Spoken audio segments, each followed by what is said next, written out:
you are ready for your surprise. Can you got me something? You don't have to do that. You simply say I got you. It's more something your daughter and I have been working on. Come on. Oh! Ready? Okay. Here we go. Ready? Do your thing. Oh my gosh, she's smoking. Come here. We haven't kind of walked around the furniture for a while, but... I know, but every time she did that, she just kind of let go and then I hit the ground. She's practicing to stay with your mom. The other night, she was standing in her crib, she just let go of the rail, and she just stood there, she looked as shocked as I did. She's trying to get us back. Oh, Want to go back to your toys? She's so clever. She knows just what she wants. Listen, and independent. As soon as you realized you could walk, she went straight to the door. Yeah, we have to watch her like a hawk. Yeah. How'd you get upset you missed it? Are you kidding me? I was getting ready to say goodbye. I thought I was going to miss every milestone. I know how lucky I am.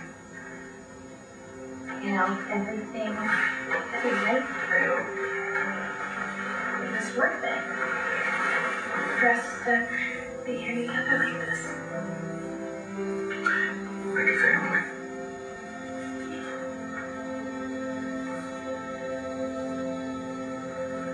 Did you ever notice about some kid in high school? Sure.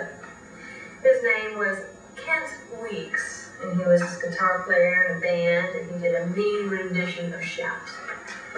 Alright, well, what would you have done if your folks told you you couldn't see him? I didn't have folks. I didn't know my father, and my mother was in a mental institution. Oh, sorry. The only discipline I ever saw of guidance was the back of my foster parents' hand. So I didn't know how lucky she's got. It seems to me you're fighting Todd's back for him. What does that mean? Well, any chance Todd might feel different about this whole situation? Why would he change his mind? Well, I don't know, maybe if he saw how the kids still feel about each other. Isn't that what happened to Cole's mom? But you don't know Todd. You're right, I don't know, but he loves his kid, and I'm sure he wants his kid to be happy. Of course he wants his kid to be happy. He would give Starr anything in the world, anything she wanted except this. Look, Blair, like I said before, he's not here. You're alone, raising 2 kids all by your damn self, whether you like it or not. Now, you don't think it's the end of the world for Starr to see Cole? Then don't you think you get to make that call? I mean, do you think you're really selling that out, or? Or what? Say it. Well, I was going to say, if you think you're disrespecting his memory, but I figured you wouldn't like the sound of it. I don't. But I see your point. Christian, I'm living a life as if Todd is going to walk through that door at any moment. And it just keeps not happening.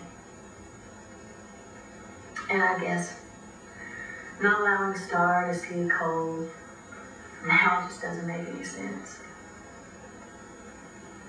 And you know how I hate agreeing with Marty Saybrook about anything. I am the man I've always been. I grew up in a hospital. I was a complete outcast until Spitzer operated on me, and that gave me a chance to be in this world. All I wanted was to be like everyone else. Then I met you, and then all I wanted was to spend the rest of my life with you. I'm sorry that you don't like the way I went about it. How could I possibly like what you did? I told you how I felt about Patrick. I told you there could never be anyone else for me, and the minute you got something on it, you just ignored everything I said to you. I believe in taking risks in order to be happy. I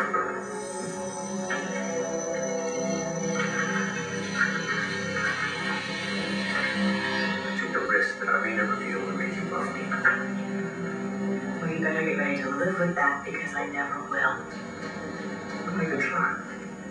You threatened me. You threatened my son. You threatened John McMahon. I don't know how to make this any clearer. There is no hope. No, I'm gonna go find Jeff's mother. I have to be around somebody that doesn't think I'm some kind of monster.